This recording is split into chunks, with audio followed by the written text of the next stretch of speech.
tidak ada satupun orang yang benar mimpin Indonesia. Itu kata orang-orang yang benci banget, ya kan? Atau barisan-barisan yang dukungannya tidak bisa memenangkan Pilpres kemarin. Gimana enggak? Karena tiap pemimpin loh ini yang sudah berjasa tapi masih terus-terusan atau ogah gitu ya mengakui kehebatannya. Contoh seperti Pak Joko Widodo. Terus yang barusan ini, yang saat ini sedang menjabat itu Pak Prabowo Subianto. Pak Prabowo itu meskipun masih baru menjadi presiden, tapi udah punya haters nih sobat-sobat. Gimana tuh? Yuk mendingan langsung aja kita tonton videonya berikut ini. Alasan langkah hukum diambil ini apa? Ya kita kan ingin menunjukkan bahwa betul-betul saya ini kuliah di Fakultas Kehutanan, betul-betul ijazahnya dikeluarkan oleh Universitas Gadjah Mada dan sudah disampaikan hanya sekali kan oleh rektor, dekan sudah disampaikan, sudah dibuka seperti itu. Jadi kalau masih urusan huruf lah, urusan nanti urusan angka, urusan wah, kalau gitu dah. Dan yang paling penting, siapa yang mendalilkan, itu dia yang membuktikan. Siapa yang menuduh, dia yang juga harus membuktikan. Itu yang membuktikan dulu ya. Artinya setelah ini jika ada oknum yang masih mempermasalahkan terkait ijazah itu langsung diambil tindakan. Ini masih dalam. Kemarin dari tim kuasa hukum kan sudah menyampaikan bahwa akan ada langkah hukum selanjutnya untuk kasus yang ijazah palsu dari Pak Jokowi. Ya dipertimbangkan untuk dikaji lebih dalam oleh pengacara karena memang sudah disampaikan oleh rektor GM, sudah disampaikan yang terakhir oleh dekan Fakultas Kehutanan, sudah jelas semuanya. Yang menjadi diambil apa sih Pak? Alasan langkah hukum diambil ini apa? Ya kita kan ingin menunjukkan bahwa betul-betul kita ini kuliah di Fakultas Kehutanan, betul-betul ijazahnya dikeluarkan oleh Universitas Gadjah Mada dan sudah disampaikan dan hanya sekali kan oleh rektor, oleh dekan, sudah disampaikan, sudah dibuka seperti itu. Tapi kalau masih urusan huruf lah, urusan nanti urusan angka, urusan wah, kalau gitu udah. Dan yang paling penting, siapa yang mendalilkan, itu dia yang membuktikan. Masih mempermasalahkan terkait ijazah itu? Uji emisi. Tuh, ini menjadi bukti ya, sobat-sobat semuanya, kalau Pak Jokowi ini manusia biasa gitu. Sabarnya itu ada batasnya. Sama seperti kemarin waktu ada respon yang cukup mengejutkan ya dari Pak Jokowi ketika ditanya ya soal orang-orang para pembenci yang terus-terusan lah mengejek Pak Jokowi, menyalahkan Pak Jokowi, menyudutkan Pak Jokowi gitu. Katanya Pak Jokowi ya intinya tidak akan diam lah seperti itu. Ya ini buktinya gitu loh. Tapi gimana, tinggal kaliannya gimana. Kalau Pak Jokowi balik melawan nih, kira-kira kalian bakal kayak gimana? Takutkah atau mungkin mulai menghindarkah atau kayak gimana? Jujur saja sobat-sobat semuanya, kalau kita bicara soal aksi-aksi yang menyudutkan Pak Jokowi itu ada aja. Iya ada aja. Dan dari segala faktor gitu. Salah satunya itu dari pendukungnya Pak Anies tuh yang katanya kayaknya punya dendam tersendiri sama Pak Joko Widodo. Tapi menariknya Pak Anies itu pernah memuji Pak Jokowi loh.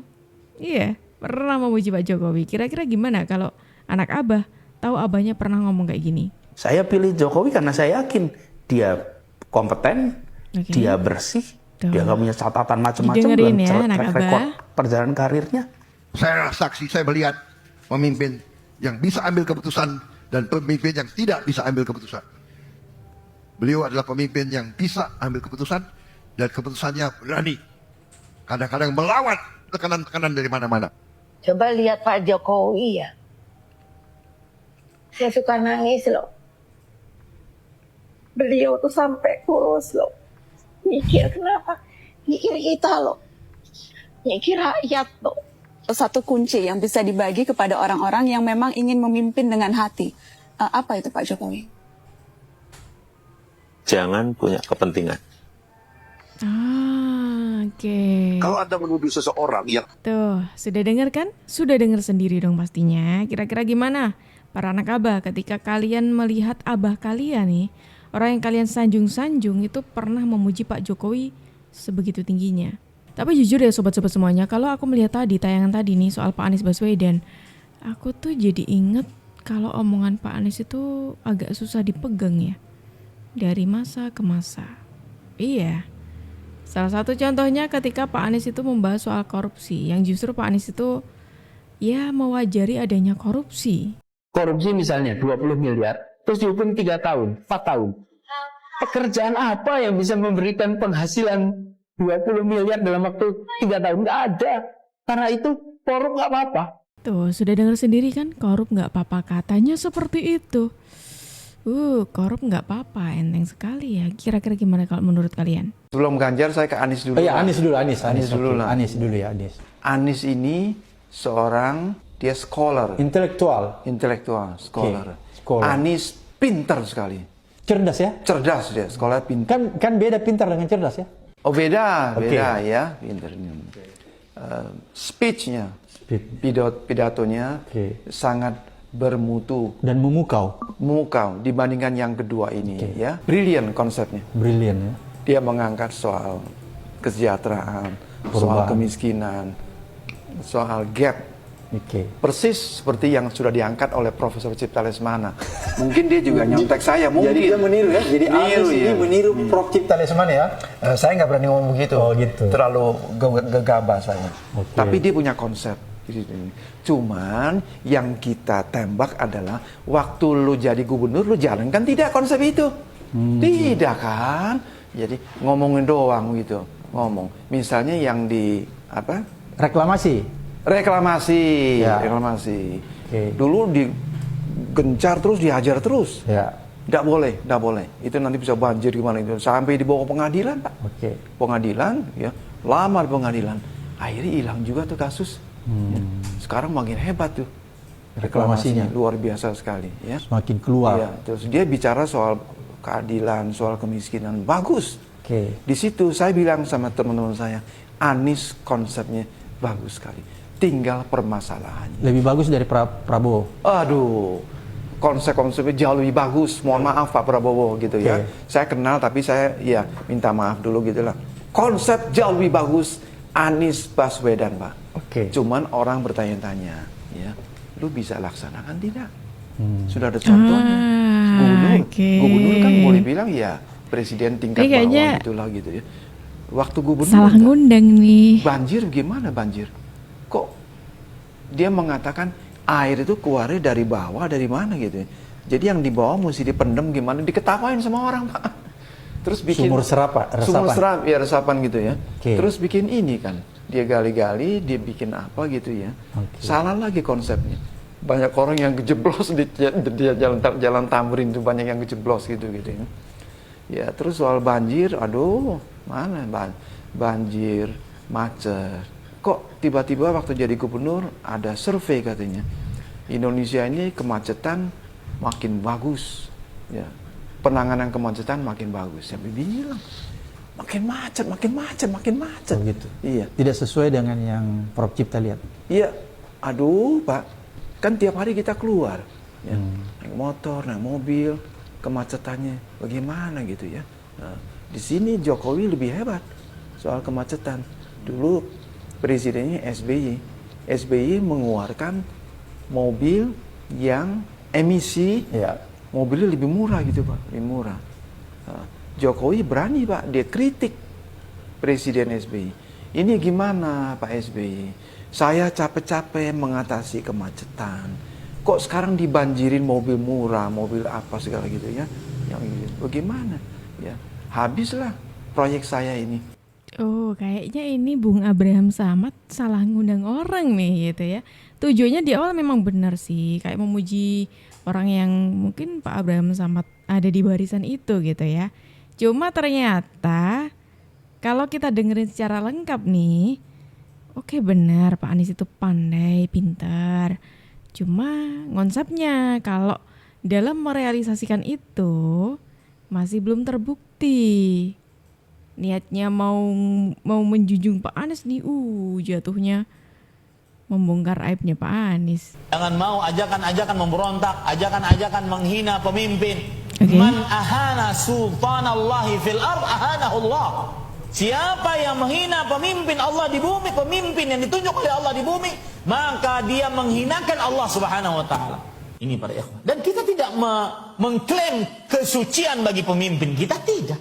Akan tetapi akidah kita meyakini bahwasanya kita harus taat, patuh kepada pemimpin selama bukan maksiat. Kita harus sabar atas kezaliman mereka. Dan jangan lupa kita menasihati kalau seandainya kita sanggup untuk menasihatinya dan langsung sampai kepada mereka. Tetapi tidak boleh di depan khalayak ramai. Gue nggak tahu kenapa presiden otoriter satu ini tuh makin lama makin gak waras otaknya. Kadang-kadang orang terlalu pintar malah nggak jadi apa-apa, ya kan? Kata Prabowo tuh. Iya, nggak jadi apa-apa kalau lu di Indonesia. Kalau di luar, di Australia, di negara maju yang lain mungkin masih bisa dapat kesempatan. Tapi kalau di Indonesia, lo jadi orang pinter, banyak inovasi, terlalu banyak protes. Nggak tenang hidup lo, stres. Kalau mau hidup tenang, nurut sama pemerintah. Suruh korupsi, suruh terima gratifikasi. Intinya nurut aja deh, jadi babu. Udah paling bener kabur. Gue udah bilang berkali-kali kabur. Padahal sebelumnya kita tadi dikasih wejangan ya, jangan ngikutin orang-orang yang ya ngajak yang gak bener lah gitu. Setelah itu kita diajak kabur nih sobat-sobat. Kalau lu dapet kesempatan keluar deh ya. Bang di negara sendiri kayak gini, presidennya sendiri yang ngomong loh. Presidennya sendiri ya yang ngomong. Kadang-kadang kalau orang terlalu pintar malah gak jadi apa-apa tuh. Kata dia tuh, bukan kata gue. Kata presiden. Sebenarnya ini permasalahan di Indonesia ini kompleks ya. Cuman masalahnya yang sering diterapkan di Indonesia itu politik balas budi.